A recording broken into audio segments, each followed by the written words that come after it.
Esta que tenéis aquí es una de mis obras de arte de pintura, de las que más me gustan, de mis favoritas. De hecho, es que incluso la tengo una copia, una reproducción en mi casa, porque es una obra de arte que no es que me guste a mí, es que es una obra de arte bastante famosa, que está expuesta en una de ellas, porque es una serie de varias muy parecidas. Está expuesta en el Museo Metropolitano de Nueva York. Y ustedes diréis, pero ¿y por qué? Si es un lienzo, aparentemente es una obra muy sencilla, porque veis que es un lienzo totalmente en blanco, con una raja vertical de arriba a abajo en el centro, que no está pintado, que es una raja real, perforado el lienzo. Y se diréis, bueno, ¿y esto qué obra de arte es? Si esto lo puedo hacer yo, esto es relativamente sencillo de hacer. Pero no es verdad y no sería justo, porque esta obra de arte aparentemente tan sencilla recoge toda una historia de lucha en la pintura que podríamos remontarnos a las pinturas prehistóricas de las pinturas rupestres del arte franco-cantábrico del periodo magdaleniense. Porque realmente, a lo largo de toda la historia de la pintura, el reto principal que ha tenido la pintura es cómo representar, cómo dibujar algo que tiene 3 dimensiones, que tiene volumen, que tiene relieve, cómo representarlo en algo que es plano, porque el lienzo, el cuadro, es plano. Entonces yo tengo que crear la ilusión de que algo tiene profundidad, perspectiva, relieve, volumen, siendo plano. ¿Y eso cómo lo hago? Fijaros que ya se lo preguntaron en el periodo paleolítico y recurrieron, entre otros elementos, como veis aquí se ve muy bien en esta esquinita, aquí quizás también, aprovecharon las irregularidades de la pared en la que iban a pintar para acoplar la postura de los bisontes a esas irregularidades para crear esa sensación de volumen.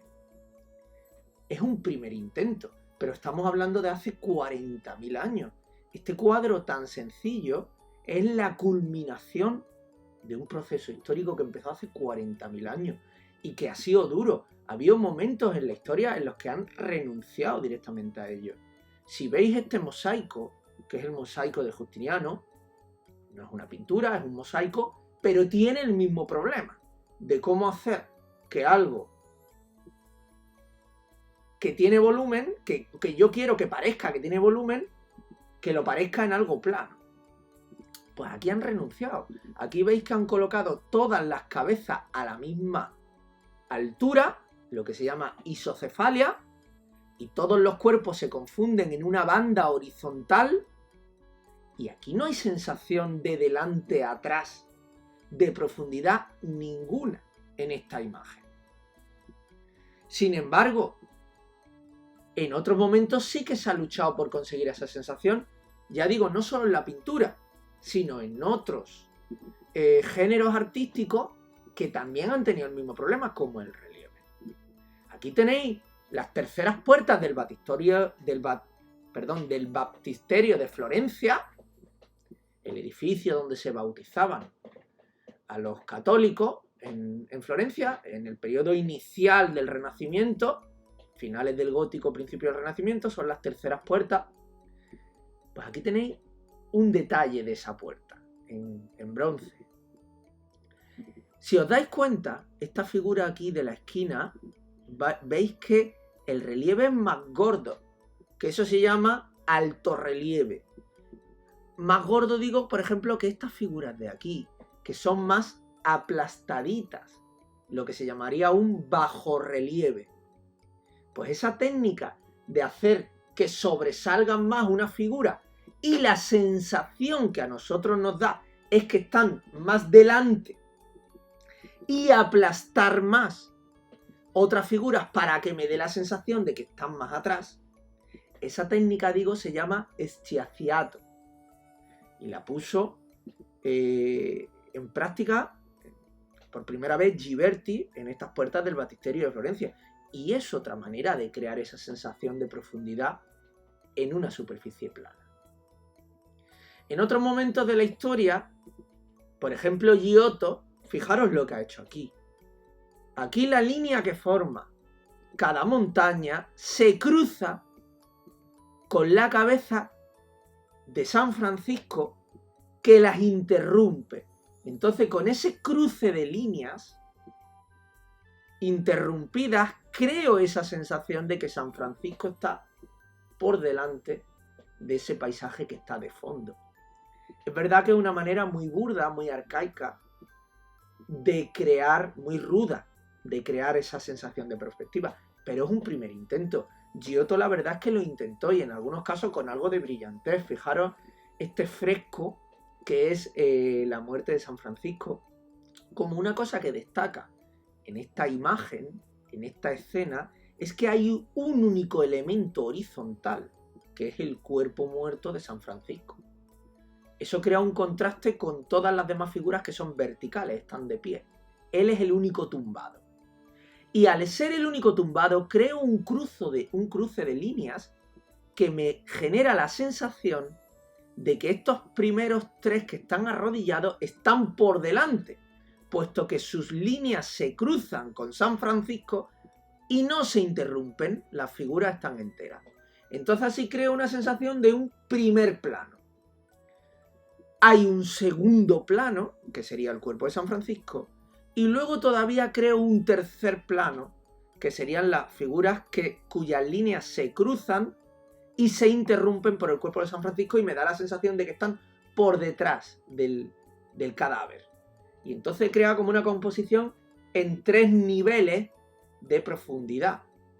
Y es un intento algo más elaborado, algo más conseguido, que hizo Giotto en el Trecento, es decir, ya en la Baja Edad Media. Pero aún no era suficiente para crear una sensación real de profundidad. Un paso más adelante lo dieron los primitivos flamencos, ya prácticamente al final de la Edad Media, principios de la Edad Moderna.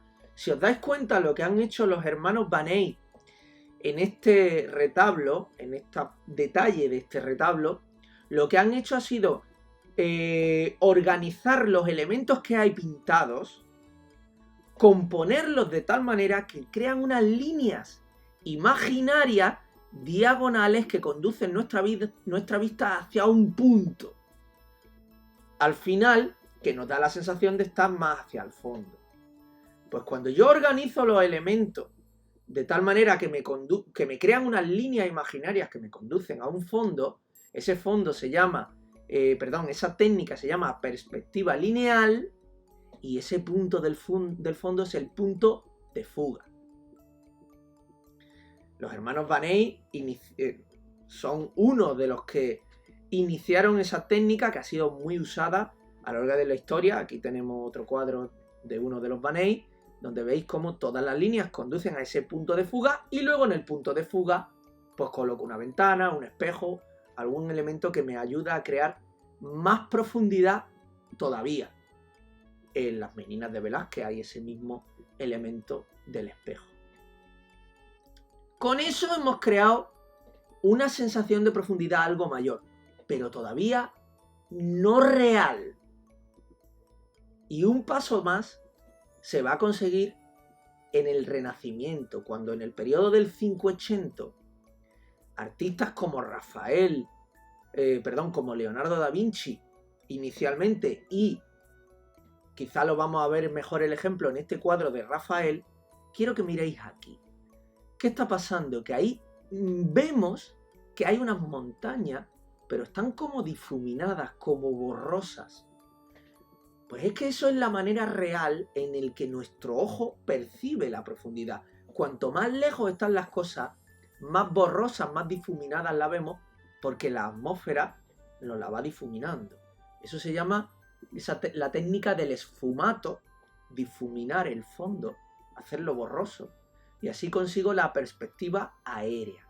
otra manera de conseguir la sensación de profundidad, que ya la veis aquí ejemplificada en la Virgen del Jilguero de Rafael, o también a mí me gusta mucho verla en este cuadro de Tiziano. Lo vemos ahí en ese bosque, o aquí, que son manchas de color muy borrosas, muy difuminadas también en las nubes.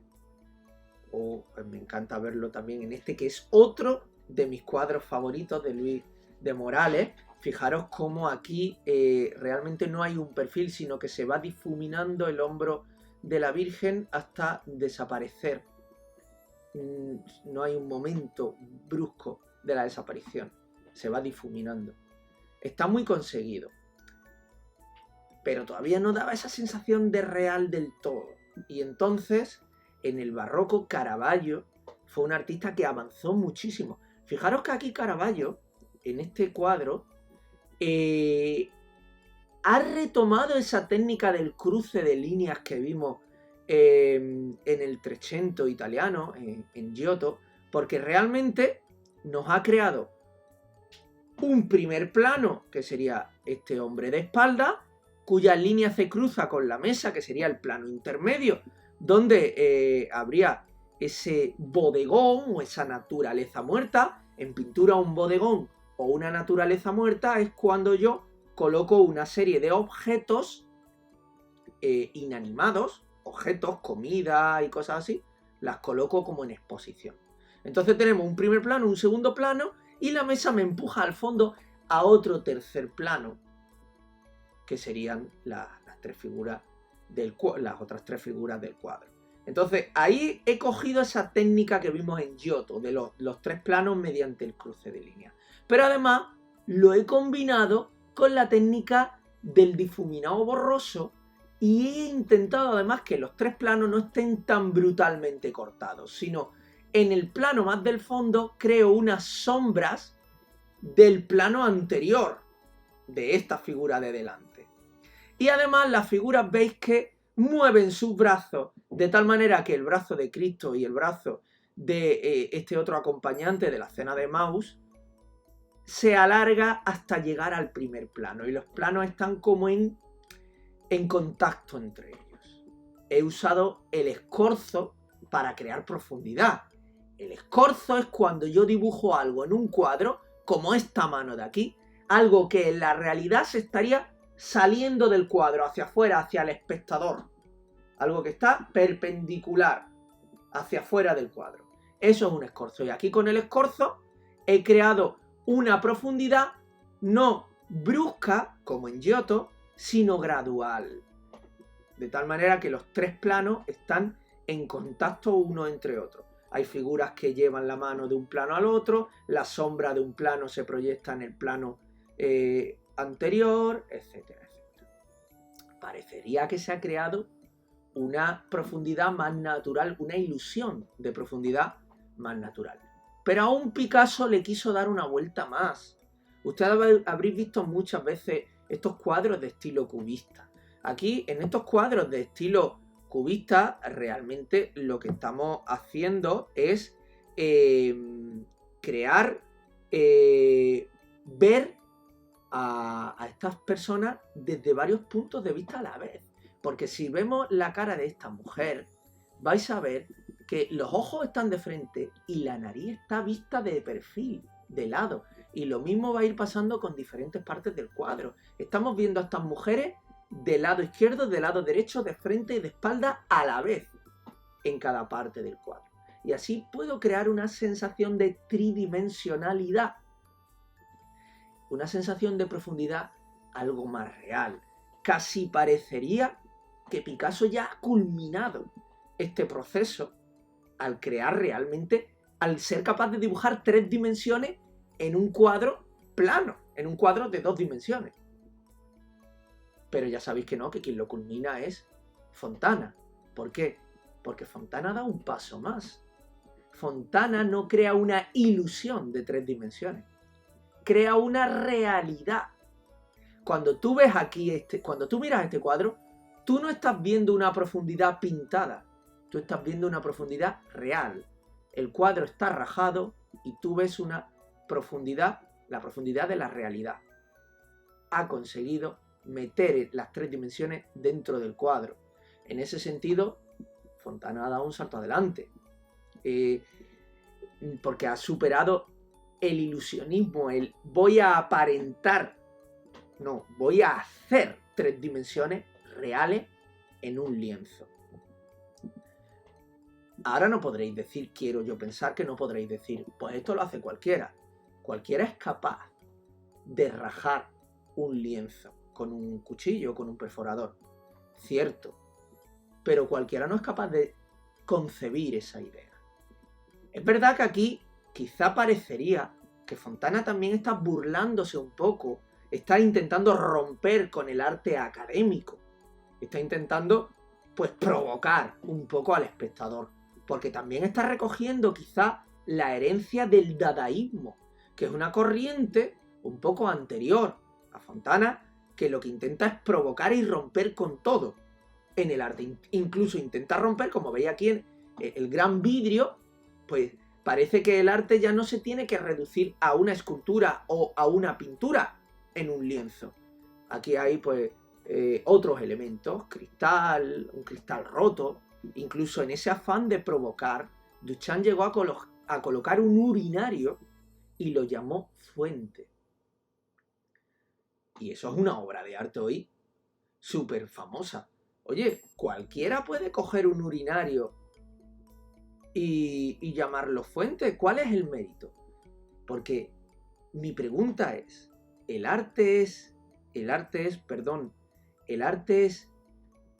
lienzo o el arte es la idea que hay detrás del lienzo? Si consideramos que el arte es la idea, entonces cualquiera no es capaz de tener esta imaginación como ha tenido Fontana para ser capaz de culminar 40.000 años de lucha por crear profundidad en un cuadro y ser capaz de decir, aquí tiene la profundidad real.